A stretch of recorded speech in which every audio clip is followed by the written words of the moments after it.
রীতি ভেঙে আগামীকাল সংসদ ভবনের দক্ষিণ প্লাজায় অনুষ্ঠিত হবে এমপি ও মন্ত্রীদের শপথ। সংসদ সদস্যদের শপথ বাক্য পাঠ করাবেন প্রধান নির্বাচন কমিশনার।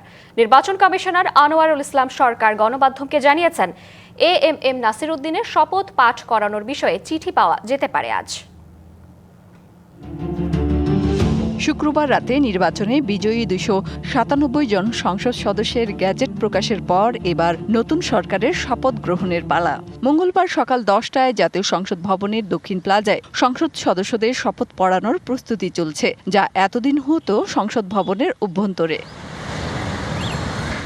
শপথ পাঠ করানো নিয়ে আলোচনা ছিল। গ্যাজেট প্রকাশের 3 দিনের মধ্যে স্পিকার বা তার মনোনীত কেউ এমপিদের শপথ না পড়ান, তাহলে পরবর্তী 3 দিনের মধ্যে প্রধান নির্বাচন কমিশনারের শপথ পড়ানোর কথা। এই বাস্তবতায় মঙ্গলবার শপথ পড়াতে যাচ্ছেন সিইসি। 3 দিনের ভিতরে যদি স্পিকার, ডেপুটি স্পিকার শপথ না পড়ান,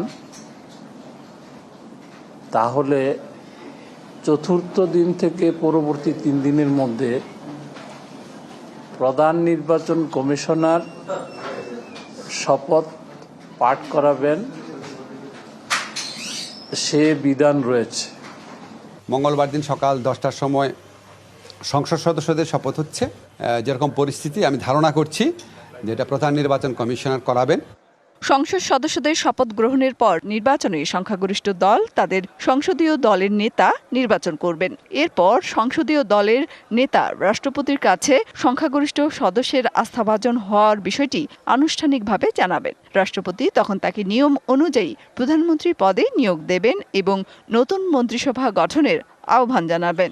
বিএনপি থেকে আমাদের জানানো হয়েছে যে ওনারা ওইখানে বসেই ওই শপথের পরপরই ওনাদের সংসদীয় দলের যে প্রধান তাকে নির্বাচিত করবেন, হয়তো 11:30-12টার দিকে। আর বিকাল 4টায় সাউথ প্লাজাতে শপথ অনুষ্ঠান হবে মন্ত্রিসভার। আর মন্ত্রিসভার সদস্যদের শপথ বঙ্গভবনের দরবার হলে অনুষ্ঠিত হওয়ার রেওয়াজ ছিল। এবার রেওয়াজ ভাঙছে। সংসদের দক্ষিণ প্লাজাতেই শপথ বাক্য পাঠ করাবেন রাষ্ট্রপতি। মেহের মনি, ডিবিসি নিউজ, ঢাকা। তারেক রহমানের নেতৃত্বে নতুন সরকারের শপথ অনুষ্ঠানে যোগ দিতে বাংলাদেশে আসছেন ভারতের লোকসভার স্পিকার ওম বিরলা ও পররাষ্ট্র সচিব বিক্রম মিশ্রি। এছাড়া আসার কথা রয়েছে ভুটানের প্রধানমন্ত্রী শেরিং টোবগে, পাকিস্তানের পররাষ্ট্রমন্ত্রী ইসহাকদার, নেপালের পররাষ্ট্রমন্ত্রী বালানন্দ শর্মার। এর আগে অবশ্য ভারতীয় গণমাধ্যম এনডিটিভি জানিয়েছিল, ভারতের প্রধানমন্ত্রী নরেন্দ্র মোদীর এই অনুষ্ঠানে যোগ দেওয়ার সম্ভাবনা কম। প্রতিবেদনে জানানো হয়েছে, একই দিন মুম্বাইয়ে ফ্রান্সের প্রেসিডেন্ট ইমানুয়েল ম্যাক্রনের সঙ্গে পূর্ব নির্ধারিত কর্মসূচি থাকায় ঢাকায় আসতে পারছেন না ভারতের প্রধানমন্ত্রী। এদিকে সচিবালয়ের পরিবেশ ও তথ্য উপদেষ্টা রিজওয়ানা হাসান জানিয়েছেন, নতুন সরকারের শপথ অনুষ্ঠানে কোনো রাষ্ট্র বা সরকার প্রধানকে আমন্ত্রণ জানানো হয়নি। 7 দেশের পররাষ্ট্রমন্ত্রীদের আমন্ত্রণ জানিয়েছে পররাষ্ট্র মন্ত্রণালয়। জামায়াতের আমির ডাক্তার শফিকুর রহমান ও এনসিপির আহ্বায়ক নাহিদ ইসলামের সাথে দেখা করলেন বিএনপি চেয়ারম্যান তারেক রহমান। আলোচনা হয়েছে আইন শৃঙ্খলা, অর্থনৈতিক পরিস্থিতি সহ নানা বিষয়ে। নির্বাচনে নিরঙ্কুশ সংখ্যাগরিষ্ঠতা নিয়ে জয়ের পর বিএনপি প্রধানের এই সৌহার্দ্যপূর্ণ কুশল বিনিময়কে ইতিবাচক রাজনীতির দৃষ্টান্ত বলছে জামায়াত ও এনসিপি। রাজনৈতিক দলগুলোর মতভিন্নতা থাকলেও সংলাপের মাধ্যমে যে কোনো সমস্যার সমাধান সম্ভব বলে মনে করে তারা। জামায়াত জানিয়েছে, তারা সরকারের অংশ হবে না, শক্তিশালী বিরোধী দলের ভূমিকায় থাকবে সংসদে। এক নতুন রাজনৈতিক অধ্যায়ের শুরুর অংশ হিসেবেই রবিবার সন্ধ্যায় গুলশানের রাজনৈতিক কার্যালয় থেকে বের হন বিএনপি চেয়ারম্যান তারেক রহমান। উদ্দেশ্য জামায়াতে ইসলামীর আমির ডাক্তার শফিকুর রহমানের সাথে সৌজন্য সাক্ষাৎ। সন্ধ্যা 7:15টার দিকে বসুন্ধরা আবাসিক এলাকার জামায়াতের আমিরের বাসভবনে পৌঁছান তারেক রহমান। শুভেচ্ছা ও সৌহার্দ্যপূর্ণ কুশল বিনিময়ে দুই দলের কেন্দ্রীয় নেতারা ওই সময় উপস্থিত ছিলেন। এমন সাক্ষাৎকে ইতিবাচক হিসেবে দেখার পাশাপাশি সংসদে নিজেদের অবস্থানের কথা তুলে ধরেন জামায়াতের নায়েবে আমির।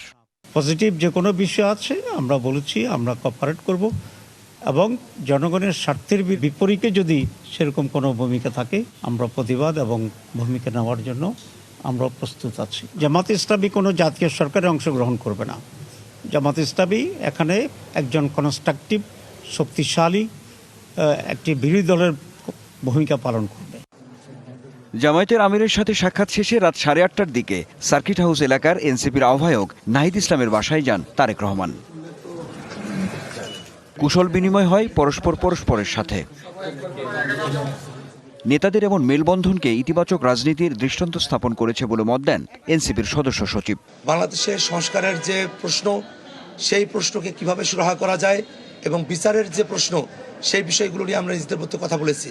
আজকে জনাব তারেক রহমান এবং জনাব নাহিদ ইসলাম, বাংলাদেশ জাতীয়তাবাদী দল বিএনপি এবং জাতীয় নাগরিক পার্টি এনসিপির মধ্যকার আজকের এই নির্বাচন পরবর্তী সৌজন্যমূলক সাক্ষাৎ বাংলাদেশের রাজনৈতিক সংস্কৃতিতে একটা পরিবর্তনের আভাস আমাদেরকে দেয়। সামনের দিনগুলোতে রাজনৈতিক শিষ্টাচারের এমন চর্চা অব্যাহত থাকবে বলে মনে করে সবাই। আনোয়ার হোসেন, ডিবিসি নিউজ, ঢাকা। ৩২টি আসনে জামায়াত জোটের প্রার্থীদের হারিয়ে দেওয়া হয়েছে বলে অভিযোগ করেছে 11 দল। এর প্রতিবাদে আজ বিকেলে বাইতুল মোকাররমে প্রতিবাদ সমাবেশের ডাক দেওয়া হয়েছে। নির্বাচনে জন আকাঙ্ক্ষার প্রতিফলন ঘটেনি দাবি করলেও জোটের এমপিরা শপথ নেবেন এবং সংসদে গঠনমূলক বিরোধী দলের ভূমিকায় থাকবে বলে জানানো হয়েছে। এদিকে অভিযোগ নিয়ে প্রার্থীদের হাইকোর্টের শরণাপন্ন হতে বলেছেন নির্বাচন কমিশনার আনোয়ারুল ইসলাম সরকার।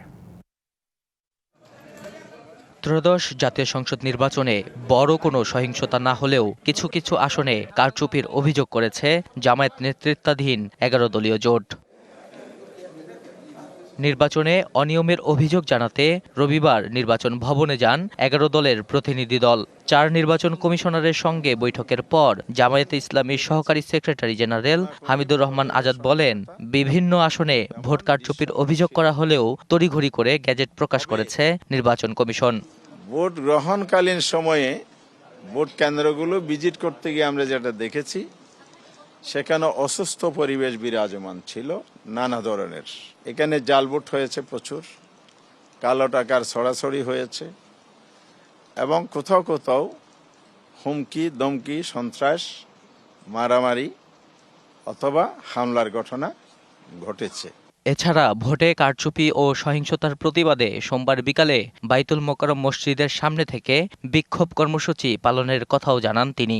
শীর্ষ নেতৃবৃন্দের সাথে আলাপ করে আমরা আগামীকাল 16ই ফেব্রুয়ারি ঢাকার রাজপথে বাইতুল মোকাররম উত্তর গেট থেকে আমরা প্রতিবাদ সভা এবং বিক্ষোভ মিছিলের ঘোষণা দিয়েছি। এদিকে তড়িঘড়ি করে নয়, বরং যথাসময়ে ফলাফলের গ্যাজেট প্রকাশ করা হয়েছে বলে জানান নির্বাচন কমিশনার আনোয়ারুল ইসলাম সরকার। গেজেট প্রকাশের যে সময়কাল, এটি তো আমরা আরো আশাবাদী ছিলাম যে আরো আগে যদি দেয়া যেত ভালো হতো। তড়িঘড়ির তো কোনো প্রশ্নই আসে না, নিয়মের ভিতরে নিয়ম অনুযায়ী। প্রত্যাশার চেয়েও কমিশন ভালো নির্বাচন আয়োজনে সক্ষম হয়েছে বলেও দাবি করেন এই কমিশনার। নির্বাচনটা নিয়ে আমরা সন্তুষ্ট। নাজমুল হুদা, ডিবিসি নিউজ, ঢাকা। আইনের শাসন এবং মানবিক সরকার প্রতিষ্ঠায় বিএনপি সরকারের হাতকে শক্তিশালী করার ঘোষণা দিয়েছেন দলের এমপি হিসেবে নির্বাচিত আইনজীবীরা। আর পশ্চিমা বিশ্বের মতো ছায়া সংসদ গঠন করে সরকারকে কঠোর নজরদারিতে রাখার ঘোষণা দিয়েছেন জামায়াতের আইনজীবীরা। নির্বাচন শেষ হলেও সুপ্রিম কোর্টের প্রথম কর্মদিবসে ছিল ভোটের আমেজ, যেখানে নির্বাচিত জনপ্রতিনিধিরা একে অপরকে অভিনন্দন জানান। বেগম খালেদা জিয়া। বিএনপি থেকে বিজয়ীদের আনুষ্ঠানিক প্রতিক্রিয়ায় ছিল প্রয়াত চেয়ারপারসন বেগম খালেদা জিয়ার প্রতি শ্রদ্ধা ও ভালোবাসা।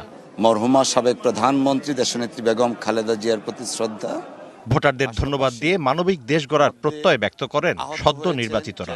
এমন একটা বাংলাদেশ গড়তে চাই, প্রাইম মিনিস্টার ইলেক্ট জনাব তারেক রহমান সাহেবের নেতৃত্বে, যে বাংলাদেশে আইনের শাসন থাকবে, মানবাধিকার থাকবে। এই বিজয় আমার বিজয় না, এই বিজয় হচ্ছে সারা বাংলাদেশের মানুষের বিজয়। এই বিজয় হচ্ছে আমাদের নেতা জনাব তারেক রহমানের বিজয় এবং গণতন্ত্রের বিজয়। অন্যদিকে ভোটের মাঠে পরাজিত হয়েও বিরোধী দল হিসেবে ইতিবাচক ভূমিকা রাখার অঙ্গীকার করেন জামায়াতের আইনজীবী। ওয়েস্টার্ন ডেমোক্রেসিতে শ্যাডো গভর্নমেন্টের কনসেপ্ট আছে। ম্যাচিউর ডেমোক্রেসিতে শুধুমাত্র যে দল ক্ষমতায় যায় তিনিই দেশ চালাবেন, ব্যাপারটা এরকম নয়।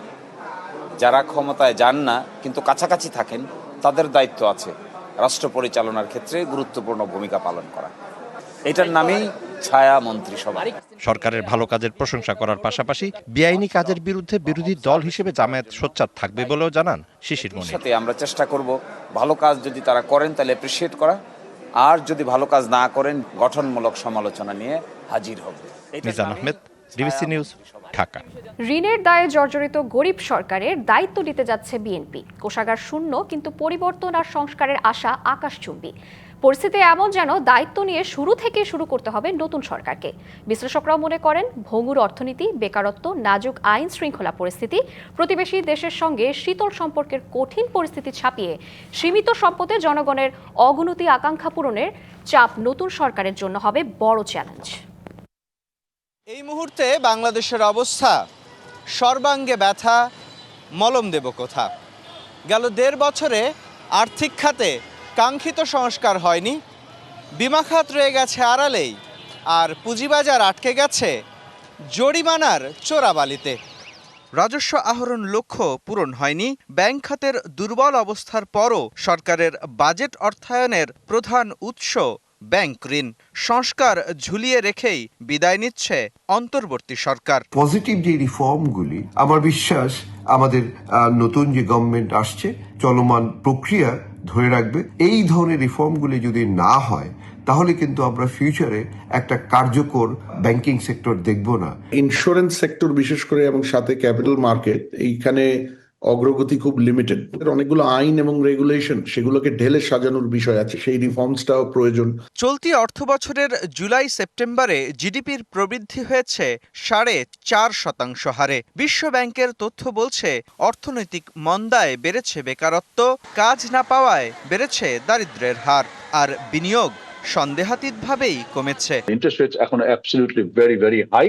এটাকে অবশ্যই নামিয়ে আনতে হবে। মার্কেটে ফাইন্যান্সিয়াল সেক্টরের উপর যে কনফিডেন্সটা ফিরিয়ে আনতে হবে, এটার জন্য কাজ করতে হবে। সেখানে আপনার সুশাসনটাকে ফিরিয়ে আনা অতি জরুরি। গেল 1.5 বছরে বদলে গেছে খোদ রাজধানীর সড়কের চিত্র। রাজপথের দখল নিয়েছে রিকশা, কমে গেছে শহরের গতি।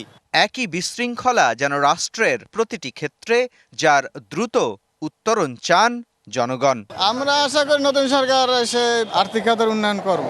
অসুবিধাগুলো, সব সমস্যাগুলো সমাধান হয়ে যাক, এটাই আমরা চাচ্ছি। পুলিশের পোশাক বদলেছে, কিন্তু তাদের জবাবদিহি নিশ্চিত হয়নি নাগরিকের কাছে।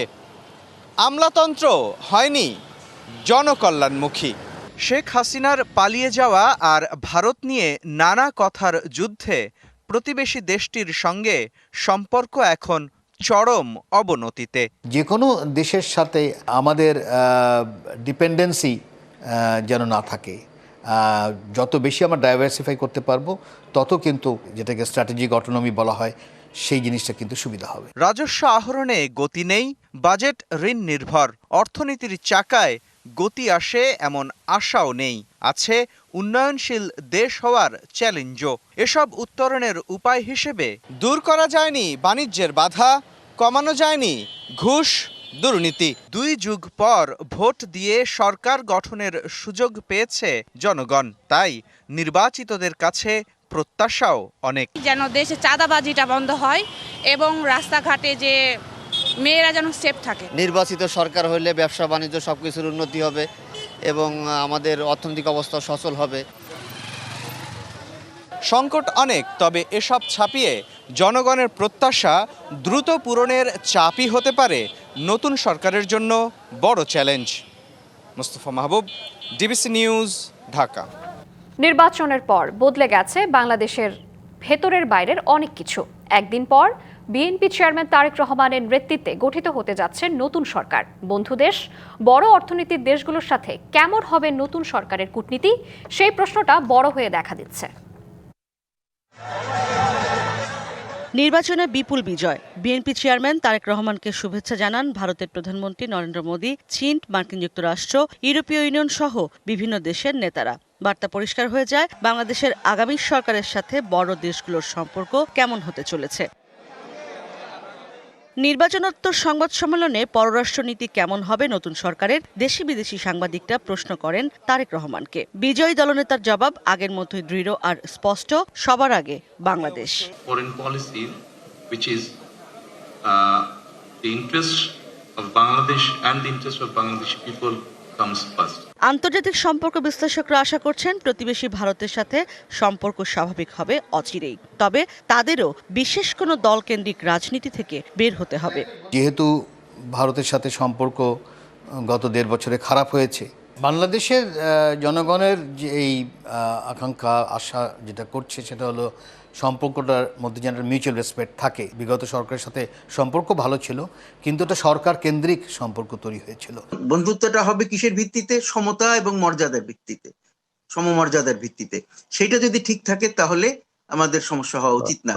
কারণ আগে যে পররাষ্ট্রনীতি ছিল আগের সরকার, সেটাতে অনেকেরই আপত্তি ছিল যে অনেক বেশি ভারতের প্রতি বেশি ঝুঁকেছিল। যুক্তরাষ্ট্র চীনের সাথেও সম্পর্ক গতিশীল হবে মনে করেন তারা। যে চীনের সাথেও বাংলাদেশের একটা বড় সম্পর্ক, এবং ওটা বড় আকারেই কিন্তু অর্থনৈতিক সম্পর্ক। আমেরিকার সাথে সম্পর্ক সবসময় বিভিন্ন লেভেলে সম্পর্ক ছিল। সে বাণিজ্যের ব্যাপারে কিন্তু মনে রাখতে হবে যে অন্য দেশের সাথে কি সম্পর্ক সেটাও কিন্তু খুব ইম্পর্ট্যান্ট। নতুন সরকার সাধারণ মানুষের প্রত্যাশা আকাশ ছোঁয়া। এরই মধ্যে কূটনীতিতে দৃশ্যমান চ্যালেঞ্জ হবে বন্ধু দেশ থেকে বিনিয়োগ নিয়ে আসা। ইশরাত জাহান উর্মি, ডিবিসি নিউজ, ঢাকা। নেত্রকোনার 5টি আসনের মধ্যে 4টিতে বিএনপি জিতলেও হেরেছে একটিতে। জামায়াতের মাসুম মোস্তফার সাথে হাড্ডাহাড্ডি লড়াইয়ে মাত্র 3200 ভোটে হেরেছেন বিএনপির আবু তাহের তালুকদার। এই হারের জন্য বিএনপি নেতাদের অন্তর্কোন্দল ও সমন্বয়হীনতাকে দায়ী করেছেন তৃণমূলের কর্মীরা। বিএনপি প্রার্থী বলছেন ষড়যন্ত্র করে তাকে হারানো হয়েছে। পূর্বধলা উপজেলা নিয়ে নেত্রকোনা 5 আসন। এ যাবৎ আসনটি ছিল জাতীয় পার্টি ও আওয়ামী লীগের দখলে। এবারে আসনে অবস্থান শক্ত করার সুযোগ ছিল বিএনপির। তবে জামায়াতের মাসুম মোস্তফার কাছে হেরে যান বিএনপির আবু তাহের তালুকদার। আসনটিতে মনোনয়ন পাওয়ার দৌড়ে ছিলেন বিএনপির 4 নেতা আবু তাহের তালুকদার, বাবুল আলম তালুকদার, শহীদুল্লাহ ইমরান ও রাবে আলী। শেষ পর্যন্ত আবু তাহের তালুকদার মনোনয়ন পেলেও দলে ছিল না ঐক্য। তৃণমূলের নেতাকর্মীরা বলছেন দলীয় কোন্দলেই হেরেছে ধানের শীষ। রাবে আলী এবং শহীদুল্লাহ ইমরান ওই দুইটা এক গ্রুপ, আর আবু তাহের তালুকদার আর বাবুল আলম তালুকদার ওই দুইটা মিলাই হলো এক গ্রুপ। ভরাডুবির কারণ আসলে আমাদের দুর্ভাগ্য যে আমরা সকলেই সম্মিলিতভাবে কাজ করতে পারছি না। তবে দলীয় কোন্দলের কথা অস্বীকার করেন মনোনয়ন প্রত্যাশী বিএনপির এই নেতা। ফল বিপর্যয় না, আমরা সবাই মর্মাহত। আসলে আমরা ঐক্যবদ্ধভাবে কাজ করেছি, আমাদের কিছু ভুলভ্রান্তির কারণে হয়তো আমাদের এই বিপর্যয়টি হয়েছে। তা আমরা এটা কাটিয়ে ওঠার চেষ্টা করবো আর। হারের জন্য ভোট কারচুপিকে দায়ী করেছেন বিএনপি প্রার্থী আবু তাহের তালুকদার। গণনা আমাদের কারচুপি হয়েছে, ভোটারদেরকে লাঠি চার্জ করে তাদেরকে সরিয়ে দেওয়া হয়েছে, বিভিন্ন ভোট কেন্দ্র স্থগিত করেছে। তা আমার বিশ্বাস যে আমরা যদি আবার পুরোনো ভোট গণনা হয়, সুনিশ্চিত আমাদের বিজয় ইনশাল্লাহ। জামায়াত প্রার্থী বলছেন জনগণের সমর্থনে তিনি নির্বাচিত হয়েছেন। ভালোবাসা এবং তাদের সমর্থন অব্যাহত আছে। আশা করি এই সমর্থনের প্রতি, এই ভালোবাসার প্রতি আমি শ্রদ্ধা প্রদর্শন করতে পারবো তাদের প্রতি আগামী দিনে। ওনাদের মতামত নিয়েই আমরা সামনের দিকে অগ্রসর হবো ইনশাল্লাহ। অনিয়মের কথা নাকচ করলেন রিটার্নিং কর্মকর্তাও। রেজাল্ট হয়ে গেছে, সব এজেন্ট স্বাক্ষর করছে না ওখানে গণনা শীটে। জি জি, ঠিক আছে। আর ওই সব কটাই ওরকম ওই গণভোট অনেকেই নষ্ট করে ফেলছে আর কি, তারা কিছু করে নাই। স্থানীয়রা বলছেন দলীয় ঐক্য তৃণমূলের আস্থা ফেরাতে না পারলে আগামীতে এই আসনে চ্যালেঞ্জের মুখে পড়বে বিএনপি। DBC news desk. প্রত্যাশা থাকলেও চুয়াডাঙ্গার 2টি আসনে শেষ পর্যন্ত জয় ছুঁতে পারেনি ধানের শীষ। দলের মধ্যে অন্তর্কোন্দল, সমন্বয়হীনতা, ভাসমান ও নারী ভোটার টানতে না পারাকেই কারণ হিসেবে দেখছেন কর্মী ও সচেতন মহল। এদিকে অনেকটা নীরব থেকে কৌশলে জয় ছিনিয়ে এনেছে দাঁড়িপাল্লা। চুয়াডাঙ্গার 2টি আসনে এবারের নির্বাচনে পাল্টে গেছে বহু বছরের সমীকরণ। একসময় যেখানে বিএনপি শক্তঘাঁটি হিসেবে পরিচিত ছিল এ জেলা, সেখানে অতীতে সব রেকর্ড ভেঙে 2টি আসনই গেছে জামায়াত ইসলামের ঘরে। নির্বাচনের আগে মাঠে ব্যাপক সরব ছিল বিএনপি, তবে ভোটের ফলাফলে পরাজয় মানতে হয়েছে দলটির। চুয়াডাঙ্গা 1 আসনে দাঁড়িপাল্লা ও ধানের শীষের ভোটের ব্যবধান 57,000, চুয়াডাঙ্গা 2 আসনে সে ব্যবধান 44,000-এ। দলীয় কর্মী ও সচেতন মহলের মতে বিএনপির পরাজয়ের পেছনে কাজ করেছে অন্তর্কোন্দল ও সমন্বয়হীনতা। অন্যদিকে তুলনামূলক নীরব প্রচারণা চালালেও সুসংগঠিত কৌশলে মাঠ দখলে নেয় দাঁড়িপাল্লা। এই সচেতন মানুষদের ভিতরে আমাদের সেভাবে হয়তো আমরা প্রেজেন্টেশন করতে পারিনি ধানের শীষকে। তরুণ ভোটার যারা প্রথম ভোট দিচ্ছে তাদের একটা উচ্ছলতা উচ্ছ্বাস বেশি।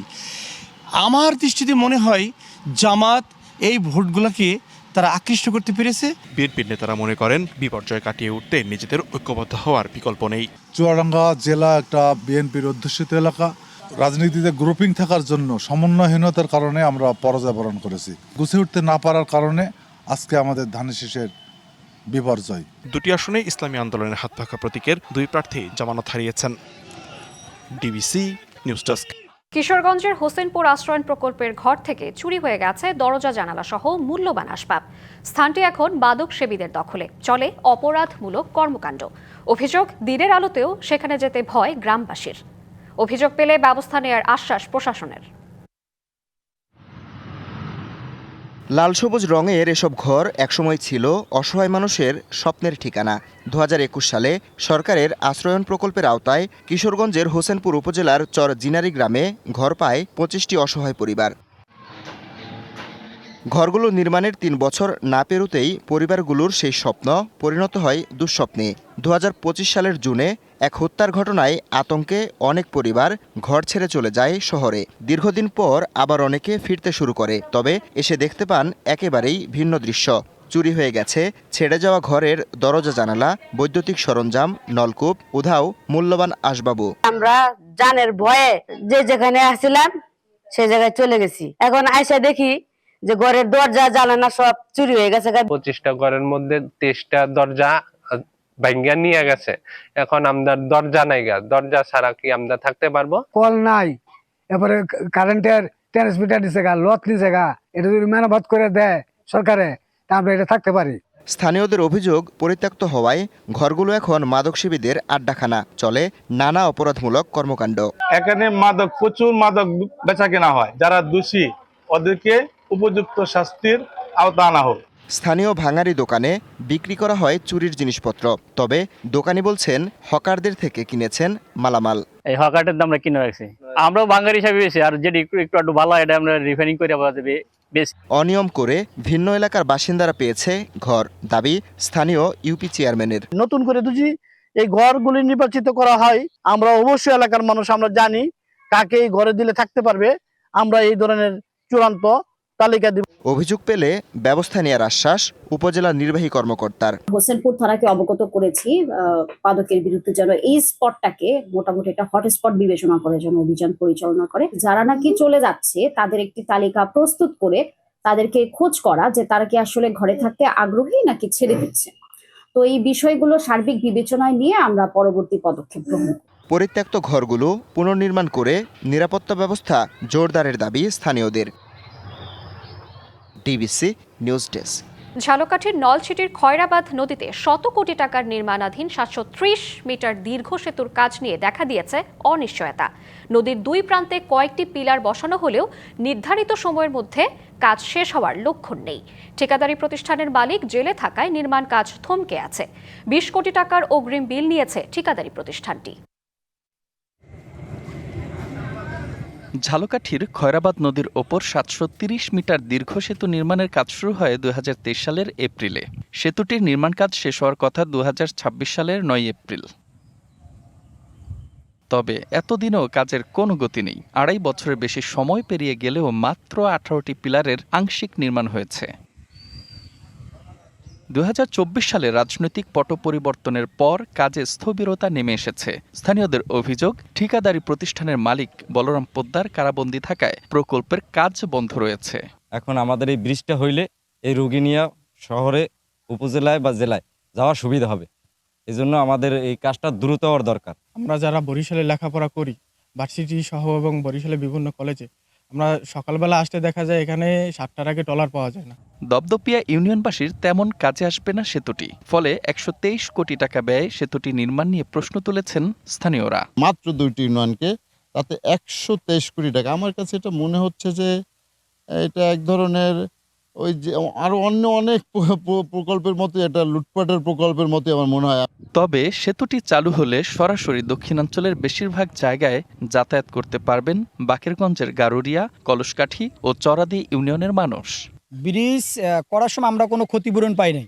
তারা তাড়াহুড়া কইরা ঘর, এই গাছপালা যত ছিল পুষ্কুনি সব ভরাট করে বালু ফলাইয়া তারা আমাদের ক্ষতিপূরণ না দিয়ে তারা ব্রিজ কাজ আরম্ভ করছে। এখন তারিখ আমরা কোনো ক্ষতিপূরণ পাই নাই। এটি হলে আমাদের এই 3-4টা ইউনিয়ন, পার্শ্ববর্তী যে আমাদের ইউনিয়নগুলো আছে, গারুরিয়া, কলসকাঠি, চরামদ্দি, চরাদি, এই দুধল, এই 5টি ইউনিয়নের আমরা এই নদীটির থাকার কারণে আমরা ব্যবসায়িক যে একটা বিষয় ব্যবসাটা মান উন্নয়ন হচ্ছে না। আরও যদি 1 বছর সময় নিয়ে হলেও আমাদের যত দ্রুত হয় এই কাজটি যত সম্পূর্ণ হয় এই আমাদের দাবি। এরই মধ্যে ঠিকাদারি প্রতিষ্ঠান 20 কোটি টাকার অগ্রিম বিল নিয়েছে। নির্ধারিত সময়ে কাজ শেষ না করতে পারলে ব্যবস্থা নেওয়া হবে বলে জানিয়েছে কর্তৃপক্ষ। ঠিকাদারের সাথে আমরা ম্যানেজমেন্ট মিটিংয়ে আলোচনা করা হয়েছে এবং ওনারা বলছে নির্দিষ্ট সময়ের মধ্যে কাজটি শেষ করবে। যদি শেষ করতে না পারে আমরা পিপিএর মোতাবেক ব্যবস্থা গ্রহণ করা হবে। জনস্বার্থে শিগগিরই সেতুটির কাজ শেষ করা হবে এমন প্রত্যাশা এলাকাবাসীর। DBC news desk. পবিত্র রমজানের কারণে 8ই মার্চের পরিবর্তে 18ই ফেব্রুয়ারি থেকে মাধ্যমিক এবং নিম্ন মাধ্যমিক স্কুলের শিক্ষা কার্যক্রম বন্ধ রাখার নির্দেশ দিয়েছে হাইকোর্ট। অর্থাৎ পুরো রমজানেই বন্ধ থাকবে ক্লাস। বিচারপতি ফাহমিদা কাদের ও বিচারপতি আসিফ হাসানের দ্বৈত বেঞ্চ রুল সহ এই আদেশ দিয়েছে। এতে বলা হয়, পবিত্র রমজান মাসে মাদ্রাসা শিক্ষার্থীদের জন্য একরকম আদেশ এবং স্কুল শিক্ষার্থীদের জন্য অন্যরকম আদেশের আইনি বৈধতা নেই। উভয় পক্ষকে রোজা পালনে সমান সুযোগ নিশ্চিত করা শিক্ষা মন্ত্রণালয়ের দায়িত্ব। পাশাপাশি সরকারি বেসরকারি স্কুলের অভিভাবক এবং শিক্ষার্থীদের রোজা পালনে যেন ভোগান্তি না হয় সে বিষয়টি নিশ্চিত করা প্রয়োজন। তবে কোনো পাবলিক পরীক্ষা থাকলে তা এই নির্দেশনার বাইরে থাকবে বলে জানায় হাইকোর্ট। জনস্বার্থে বিষয়টি আদালতের নজরে আনেন সুপ্রিম কোর্টের এক আইনজীবী। তার করা রিটের শুনানি শেষে এই আদেশ দেয় উচ্চ আদালত।